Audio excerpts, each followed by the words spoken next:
Hello, everyone. Thank you all very much for joining our event at the BAI Global Forum. My name is Yuko Itatsu. I'm a professor at the University of Tokyo in the Interfaculty Initiative in Information Studies and the Associate Director of the BAI Global Forum at the university. I'd like to welcome you all to the first installment of a three-part series on artificial intelligence and social justice. As we begin our event, I'd like to invite my colleague, Professor Kaori Hayashi, to give the opening remarks. Professor Hayashi is the director of the BAI Global Forum, as well as Executive Vice President of the University of Tokyo. Professor Hayashi, I'll pass the mic on to you. Thank you, Yuko. Thank you very much. And hello, everyone. My name is Kaori Hayashi, and I serve as the director of BAI Global Forum, as well as Executive Vice President of the University of Tokyo, in charge of diversity and global affairs. BAI Global Forum is a place where a group of researchers and practitioners gather to think about the meaning of information technology from the perspective of gender and minority issues. We are interested in understanding various kinds of B related to AI, such as behind AI, beneath AI, and before AI. In short, we are committed to investigating the social meaning of AI and information critically to contribute to a better and more equitable society in this age of AI. Actually, we began last year in August of 2020, so we are kind of a baby in this field. But like infants, we are absorbing lots of information and trying to process them. And it is particularly important for us to learn from like-minded scholars outside the university and outside Japan, as one of our main goals is to create a global network of scholars on this topic. We are also eager to establish dialogues with those working outside of the university settings, including lawyers, journalists, government and NGO officials, as well as professionals from private industries. So I extend my heartfelt welcome to everyone joining us today. And it is a great pleasure and honor to welcome Dr.Ana Beduschi today. She is a leading scholar of law and human rights, and she will be sharing with us the significance of AI for international migration. As we all know, border control has become a particularly relevant and urgent topic in today's climate. All of us who are committed to the stability and safety of society and the larger world have very strong opinions about how borders should or should not be enforced, as well as how we should understand the meaning of borders in the 21st century. The incorporation of AI technologies at the border will no doubt give more fodder in this discussion. So it is extremely important for all of us to think about this issue as our own issue. I know today's lecture and subsequent discussion will be a wonderful platform for discussing some of the most complex and challenging topics of today's world. And that is exactly why we established BAI Global Forum. And I want to thank my colleague, Dr. Yuko Itatsu, for setting up this exciting opportunity. And I hope you will enjoy your time here. And finally, I thank and welcome Dr. Beduschi once again for joining us today to inspire us. Thank you. Yuko. Thank you very much, Kaori, for your opening remarks. We've organized this three-part series on AI and social justice to help create opportunities for more people to be involved in a discussion about AI and the implications it may have to improve or worsen social inequities. So we're very delighted to be welcoming Dr. Ana Beduschi to speak about the implications of using AI and digital technologies, particularly in border management. What does the implementation of AI mean to those crossing borders, and particularly for those who seek asylum? What are the larger implications of using AI on international migration, particularly in relation to the protection of data privacy and human rights? Needless to say, these questions are further complicated by the COVID-19 pandemic and requirements of vaccination records in border control.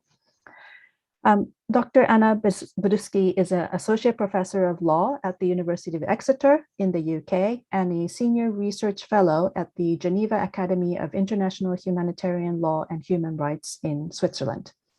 Her talk today is titled Artificial Intelligence and Digital Technologies at the Border, Migration and Human Rights Considerations. We've asked Dr. Beduschi to speak for about 30 to 40 minutes, and then we'll use the remaining time for Q&A. So without further ado, let's welcome our guest speaker, Dr. Ana Beduschi. Ana, if you're ready, I'll pass the mic on to you. Thank you so much.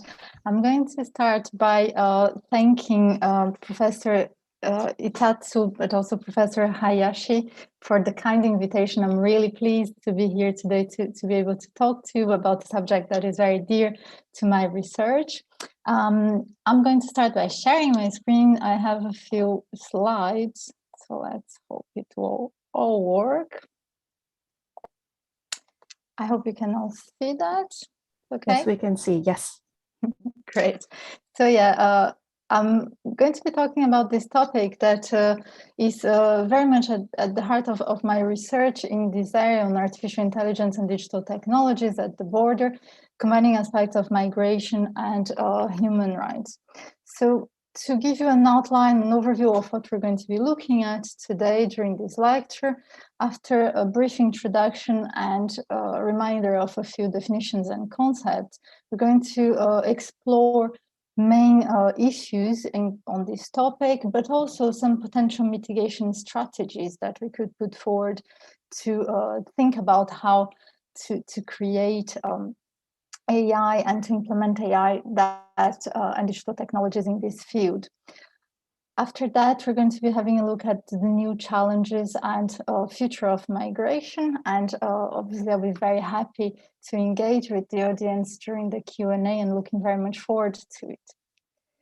So if we start with a brief introduction of the topic, I have put forward that AI and digital technologies have the potential to revolutionize the way in which states and international migration seek to, or international organizations, seek to manage international migration.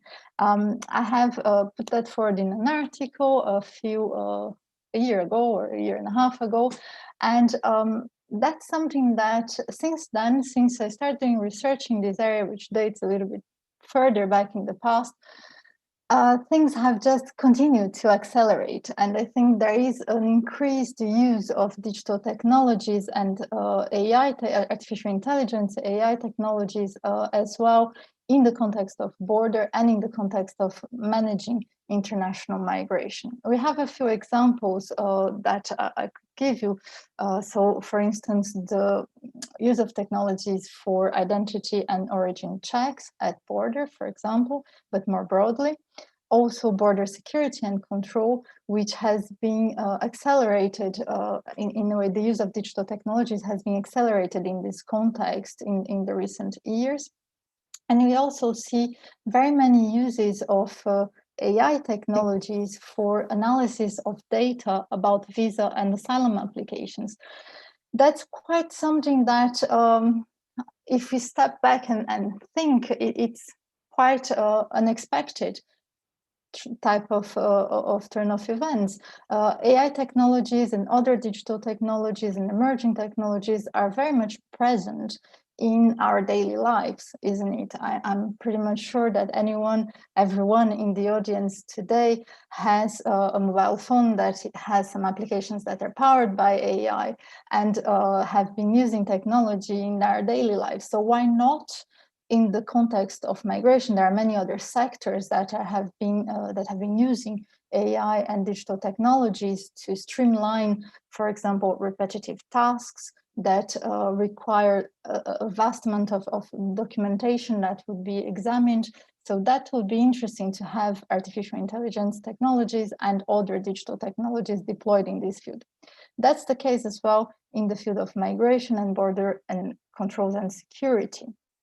And that's something that tends to continue to accelerate, as we saw the impact of the COVID-19 pandemic on border technologies has been quite an important one. We saw more contactless and digital solutions deployed at borders. We also saw, for example, digital technologies for health status checks, health status verification, for example, temperature checks, but also vaccination and COVID-19 test results being displayed either on an online application or on a paper format, but with embedded technology such as QR codes that has become quite common in the UK and also in the European Union at the moment. For international travel, we all have to display a COVID certificate in order to prove our health status relating to COVID. So that's something else that is adding a layer of what is required nowadays for mobility and at borders, and technology is playing a role in that. So something that I'll put to you, it's going to continue to accelerate and will continue to exist. Now, before we continue the discussion, and there are many issues that can be discussed about that, just so that we're all at the same page, I'm going just to run very quickly through some definitions and concepts. Starting with artificial intelligence, we all agree that to date there is no internationally agreed definition of artificial intelligence, but in a way, AI is generally understood as the technologies that perform tasks that are usually associated with human behavior by learning from data with the aid of algorithms. So I'm using here a definition of AI that is quite broad. It's a definition that was used by the European Commission in 2020, which is that AI can be broadly defined as a collection of technologies that combine data, algorithms, and computing power. I'm using this broad type of definition intentionally so that it encompasses, it can really be something that would encompass all types of digital technologies, and that regarding AI, that we're not just talking about one specific type of AI, such as automation or automated systems, but I'm really covering a number of different applications of artificial intelligence in this field of migration. In this area, it's quite common to refer to machine learning or the systematic study of algorithms and systems that improve their knowledge or performance with experience. In other words, machines that can be trained to make sense of data. For example, natural language processing or the computer capacity to understand text and spoken words. It's an example of what machine learning can achieve.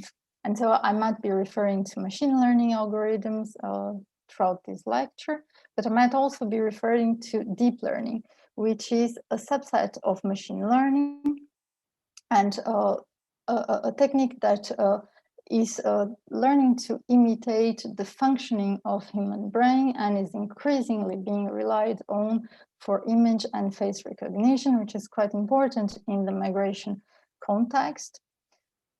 Deep learning would structure algorithms into layers to create artificial neural networks, enabling the machines to learn and making decisions on their own. That also poses a number of questions and issues from a legal perspective that we're going to be discussing a little bit later. So if I'm referring to these terms and this concept, so that we're all at the same page, these are the definitions and what I am thinking about when I'm talking about them. Okay, so with these concepts and definitions in mind, let's have a look at the key issues and also potential mitigation strategies for these issues. I'll put to you that we have 4 main issues in this area. There might be more, but I would like to focus on these 4 ones because I truly believe that these are 4 key issues that we have in the field as they apply in the context of migration and considering human rights as well. First of all, we have questions relating to data quality and bias in algorithms. Secondly, we have concerns about privacy, surveillance, and the technologization of borders, so the increased use of technologies at the borders. We have, in the third place, the increasing uses of data, what some scholars have called a datafication of migration. And with that comes also concerns about the relationship between public and private sector, which are interacting more and more in the field of migration. And finally, we have questions relating to fairness and accountability, which are quite important in this field. So I propose that we run through all of them. I'll be giving you some examples, but also thinking about some potential mitigation strategies that could be used and could perhaps useful in this area. So if we have a look at data quality, now this is not something that is exclusive to the field of migration. This is something that is applicable to any field. We know that, and research demonstrates that poor data quality would lead to equally poor outcomes. But what is common in the field of migration is that errors and inaccuracies in the uses of migration data are quite common.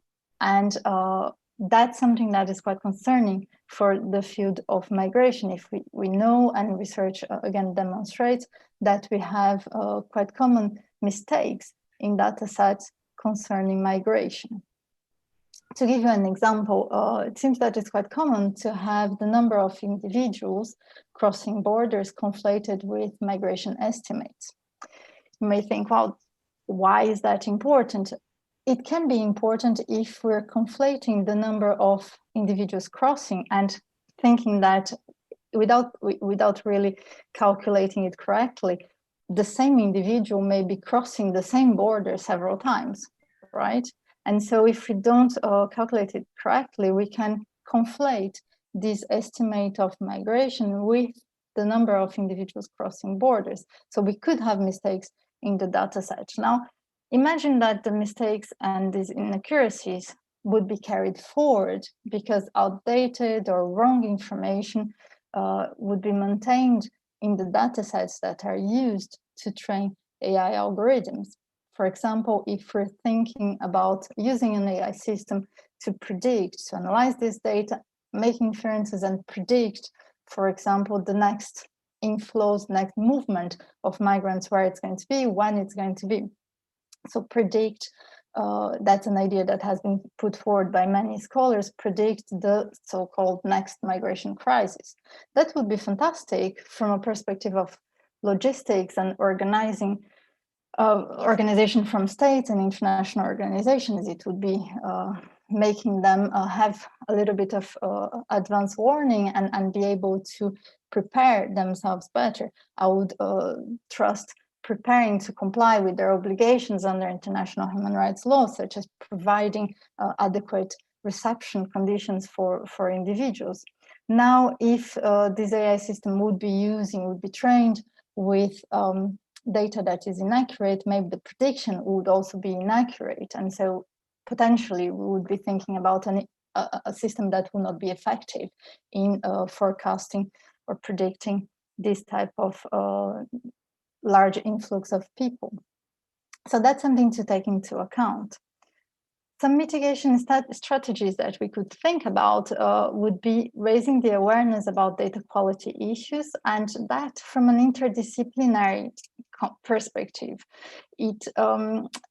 I'm sure that any data scientist, any computer scientist that would be designing and developing an AI model would be very keen, very happy to have data that is of great quality, but maybe they would not be acquainted with the concept of that some there could be some potential problems with migration data sets. So we need this communication between migration specialists and data scientists to break some silos in this field. I think that would be a very welcome type of moving forward.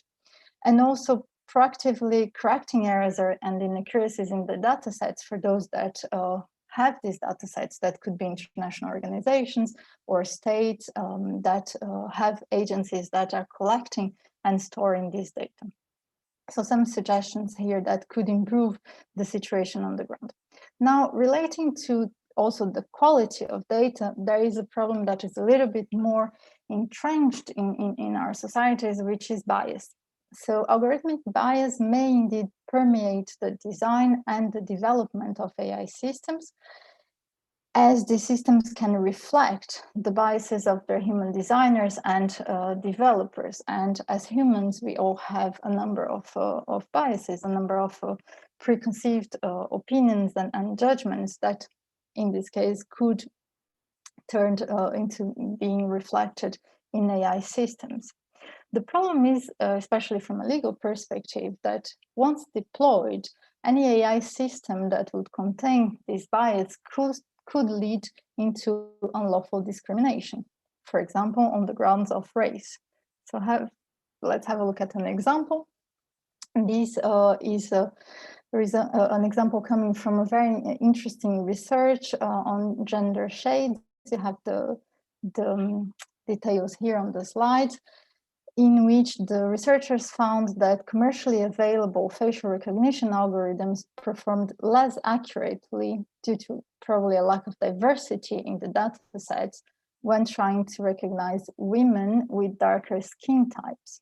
So that can have very many implications, especially if we're thinking about the deployment of AI systems that would not recognize accurately the faces of women with darker skin types in the context of migration, if that would be something that would be, for example, necessary for identity verification in the context of having them having an application for a visa or crossing a border and not being misidentified in doing so. Some suggested mitigation strategies here perhaps increase the diversity of the datasets and developer teams, but also promote awareness about other types of biases. For example, representation, historical, structural biases that may be really deep down in different societies, and having a reflection about the ways of addressing them. Here, I would say that these are very important points that will need to be addressed in the future. And I often hear people saying, scholars, sometimes activists, saying that we should have regulation. And indeed, regulation could be good in this area, but we would need to know what to regulate and how to regulate. And so having this awareness and understanding about this type of situation and of biases and thinking about ways of addressing them, I think it's a good starting point, and that could inform further regulation in this area. Moving on to the second set of issues that I had pointed out to you that are important, we have concerns about privacy, about surveillance, and about the increased use of technology at borders.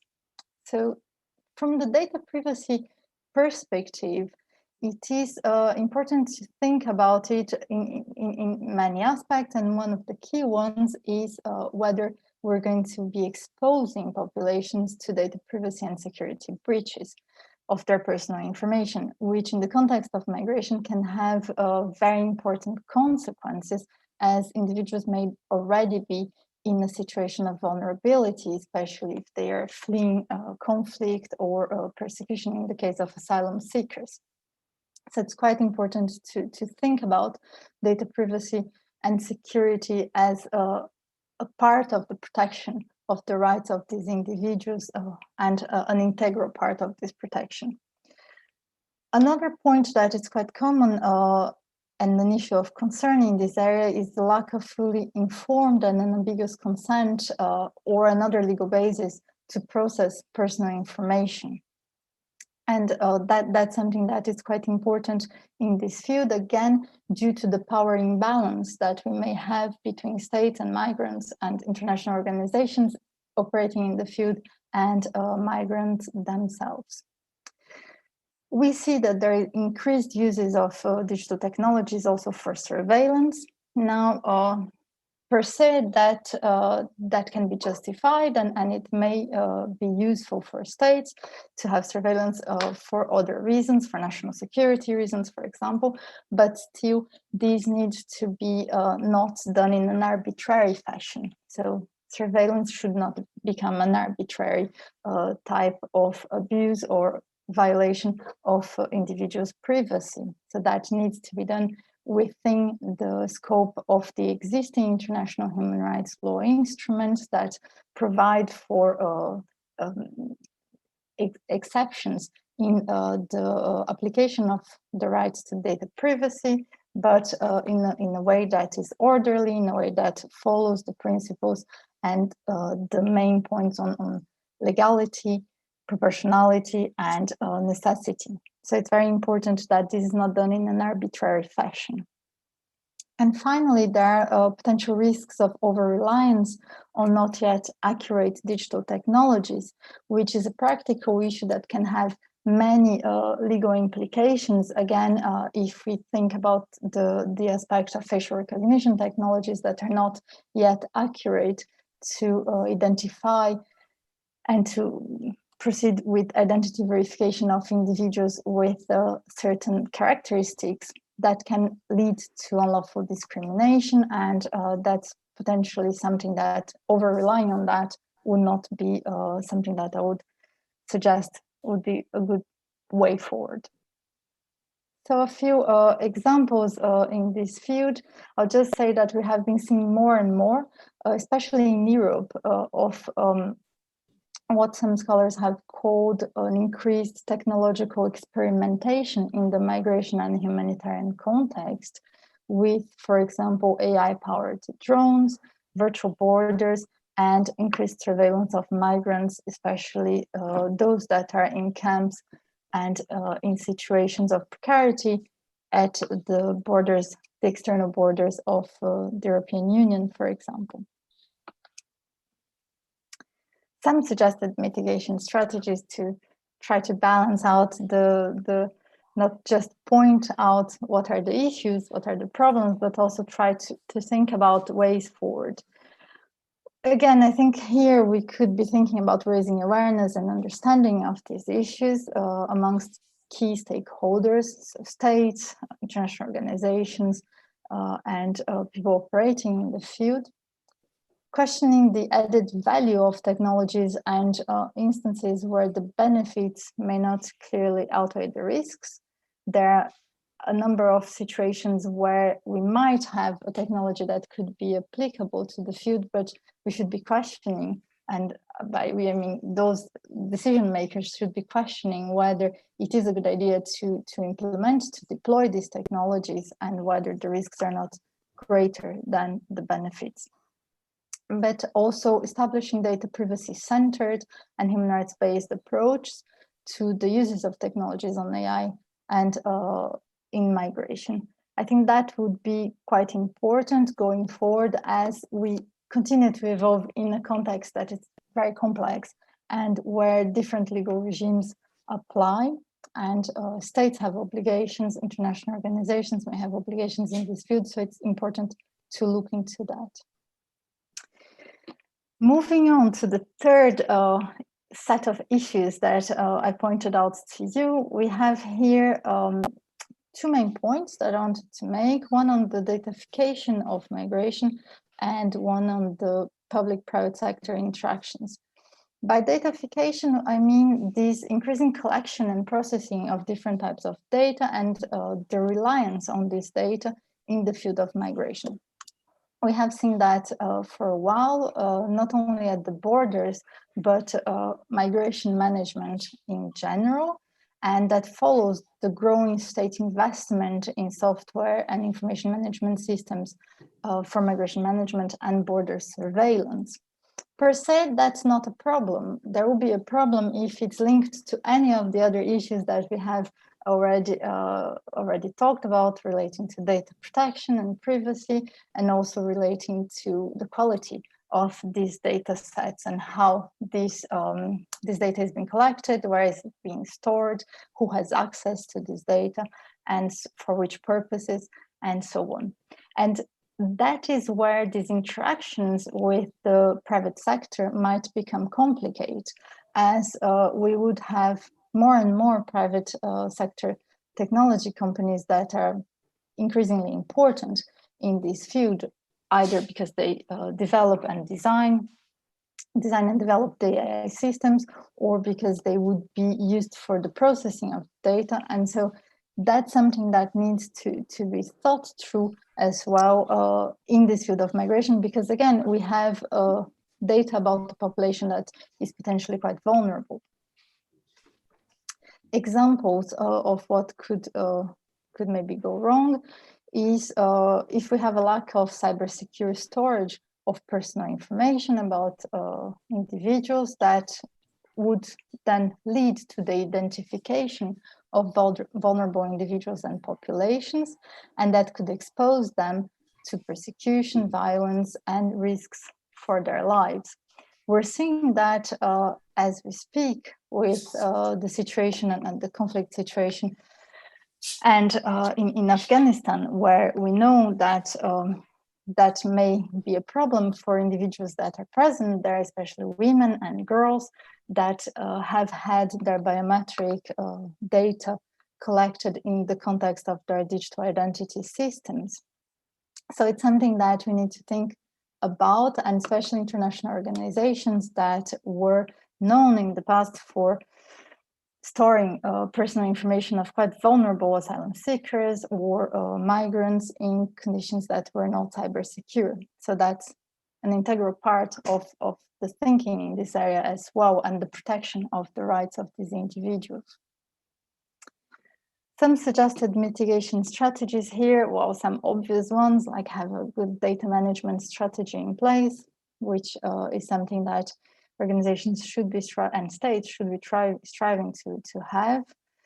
Perhaps use data protection impact assessments as tools throughout the development and the deployment of technologies, including AI technologies in this field, and also have risk and impact assessments done so that there is an understanding of what are the risks, what are the strategies to be put in place, and how these technologies would really impact the field.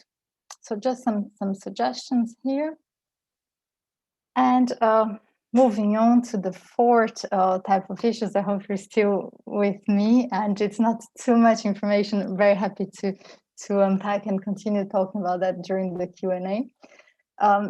So a fourth set of issues that are quite important in this field concerning fairness and accountability. Again, this is not something that is just relevant for migration. These are concerns that are relevant to many areas of where artificial intelligence specifically and other digital technologies would be deployed.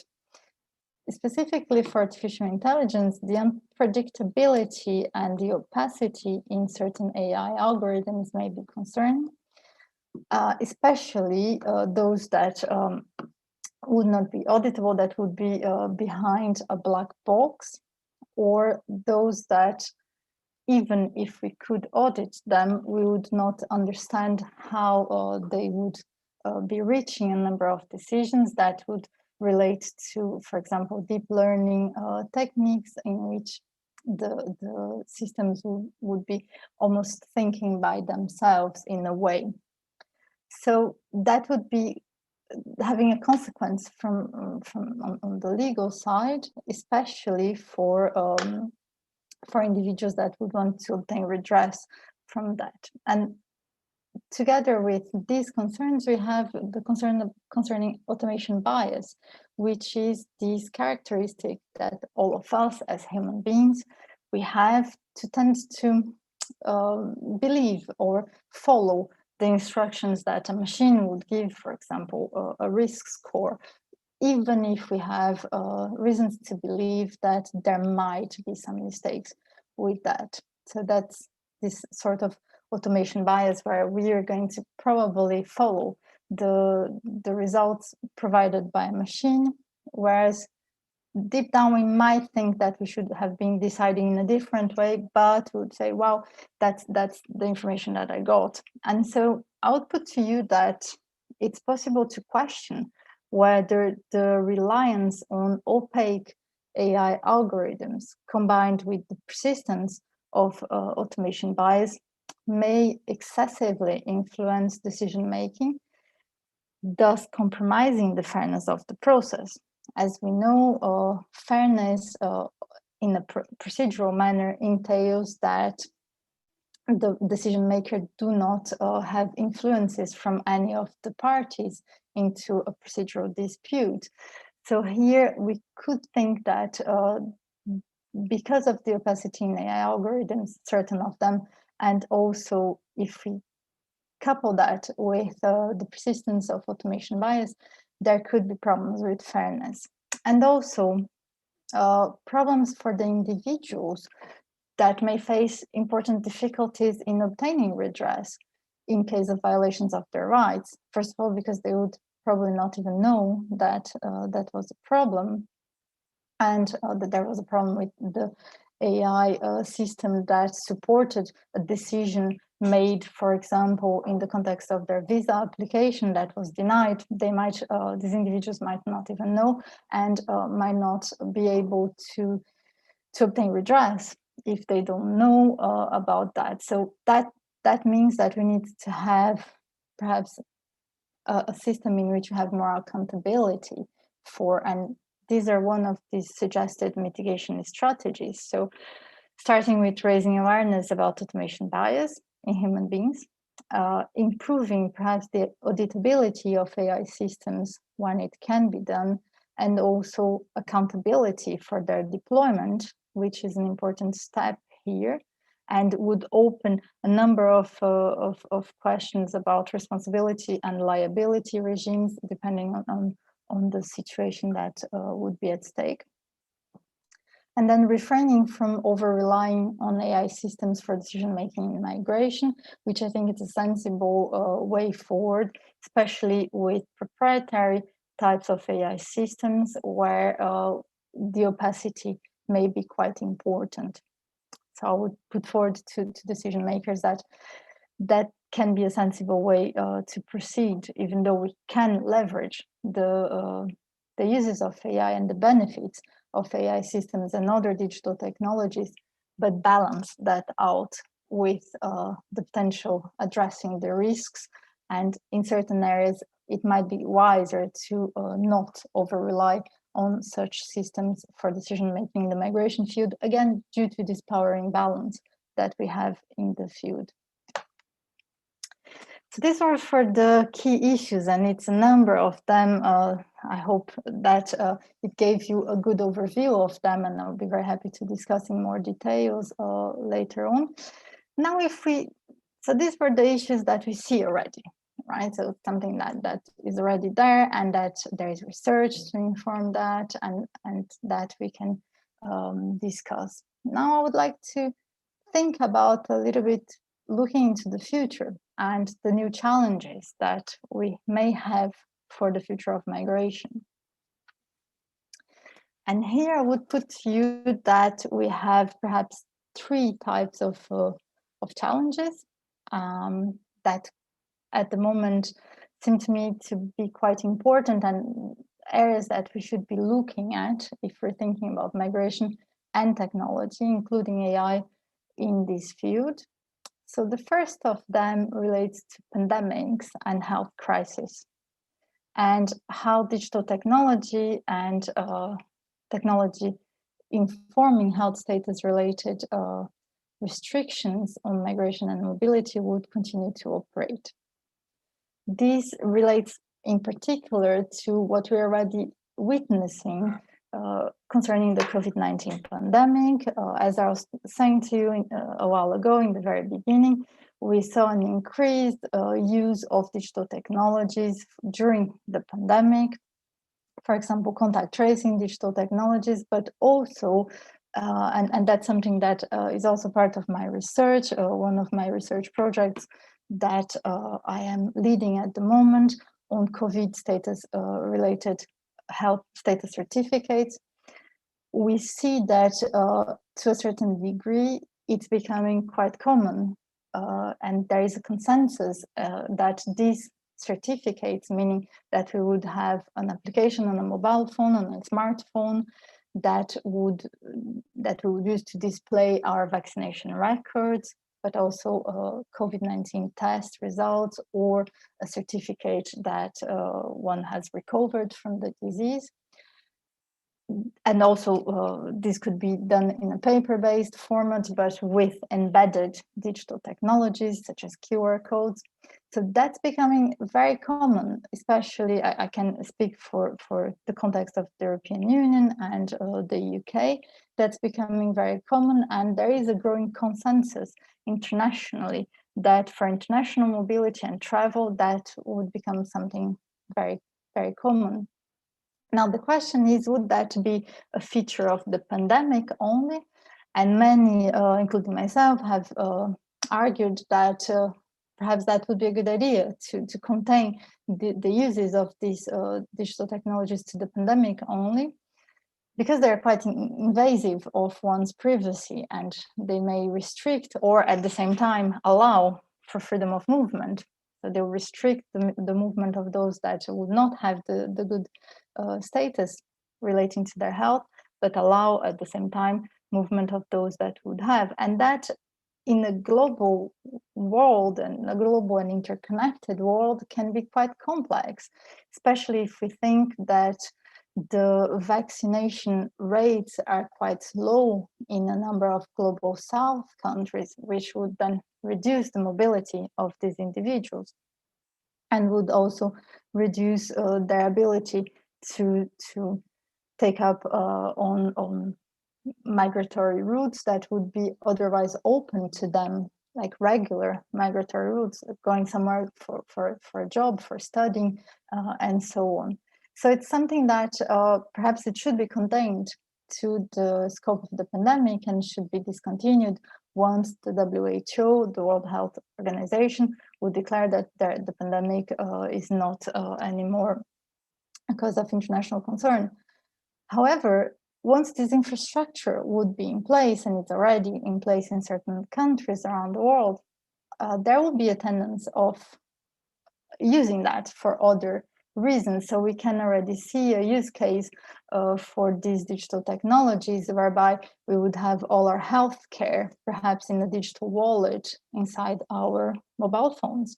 And perhaps why not, if individuals would consent and in a meaningful way to having that. But then this is personal and sensitive information that should be protected. So we need to have to make sure that these tools are not, and these digital technologies are not deployed in a way that is not compliant and with the legal standards and regulations in place. So something that I think should be contained to the pandemic, but might not, and something that we need to see how it would evolve and what would be the impact on migration and mobility worldwide. So that's one thing that one aspect, one element that is occupying my thinking in this area. Another one that I think it's important is concerning environmental related changes and their impact on migration and mobility, but also when we think about AI and digital technology in this regard. Environmental changes, climate change and environmental related changes have been impacting migration and mobility for over a decade, and there is a wealth of knowledge and of scholarship in this area. Now, what I think could be interesting to look at is how to use AI technologies and other digital technologies for better prepare for and better respond to any large influx of populations due to these environmental related changes. There are a number of projects already being piloted by some international organizations that would be looking at environmental data, for example, to try to understand and predict mobility in certain areas of the world.